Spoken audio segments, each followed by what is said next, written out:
Assalamualaikum warahmatullahi wabarakatuh. Nama saya Tatang Andriawan Sony, NIM A1NSA18015, jurusan Pendidikan Sejarah, Fakultas Keguruan dan Ilmu Pendidikan, Universitas Haloleo.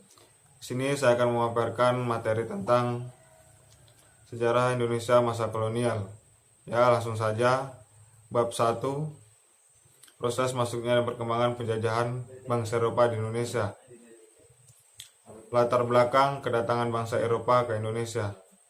Runtuhnya Kekaisaran Romawi. Kekaisaran Romawi mengalami kejayaan pada masa pemerintahan Kaisar Octavianus Augustus, di mana kekuasaannya hampir meliputi seluruh Eropa, Afrika Utara, dan Afrika Barat. Namun setelah runtuhnya Kekaisaran Romawi ini pada tahun 476 Masehi, berakibat pada kemunduran jalinan dagang antara Asia dengan Eropa yang mengakibatkan kehidupan wilayah tersebut semakin merosot. Bab 2, sistem tanam paksa. Latar belakang. Faktor utama diberlakukannya sistem tanam paksa di Indonesia adalah adanya kesulitan keuangan yang dialami oleh pemerintah Belanda. Pengeluaran Belanda digunakan untuk membiayai keperluan militer sebagai akibat Perang Belgia pada tahun 1830 di negeri Belanda dan Perang Jawa atau Perang Diponegoro 1625 sampai 1630 di Indonesia. Perang Belgia berakhir dengan kemerdekaan Belgia, memisahkan diri dari Belanda dan menyebabkan keuangan Belanda memburuk. Perang Diponegoro merupakan perang termahal bagi pihak Belanda dalam menghadapi perlawanan dari pihak pribumi, yaitu sekitar 20 juta gulden. Bab 3, sistem politik ekonomi liberal. Latar belakang terjadinya sistem politik ekonomi liberal.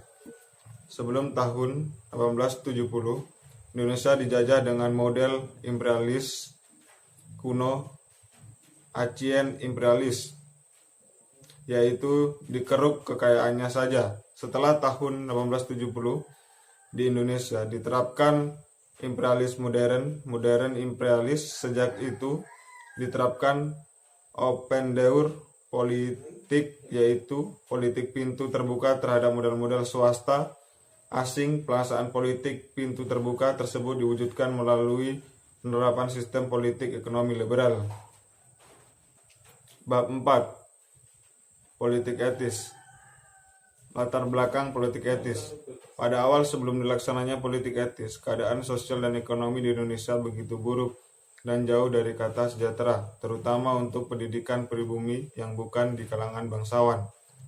Pendidikan bukan menjadi baik, justru sebaliknya. Dari bidang ekonomi, tanah-tanah farah yang luas masih dikuasai oleh perantauan tanah yang di mana rakyat biasa hanya sebagai penyewa dan pekerja saja. Bab 5, depresi ekonomi dunia. Jatuhnya pasar saham Wall Street 1929. Ekonomi Amerika memasuki masa resesi selama musim panas 1929, ketika belanja konsumen menurun dan mengakibatkan barang-barang menumpuk, sehingga memperlambat laju produksi. Pada saat yang sama, harga saham terus mengalami kenaikan dan pada musim gugur 1939 mencapai tingkat yang tidak dapat diperkirakan. Pada 24 Oktober 1929, investor mulai menjual saham mereka secara massal. Bab 6, gerakan resistensi di Jawa abad ke-19. Lingkungan sosiohistori awal abad ke-20. Seperti diketahui bahwa periode munculnya gerakan Samin khususnya dan pergerakan nasional pada umumnya bersamaan dengan puncak perkembangan masyarakat kolonial yang merupakan produksi dari kolonialisme Belanda di Indonesia.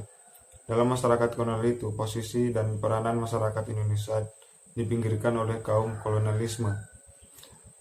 dengan sebagai cara kaum kolonialisme menguasai kehidupan masyarakat Indonesia. Penerapan hukum yang tidak berpihak kepada rakyat, intimidasi, mengadu domba, hingga invasi dan aneksasi. Itulah pemaparan materi dari saya. Jika ada salah-salah kata mohon dimaafkan. Assalamualaikum warahmatullahi wabarakatuh.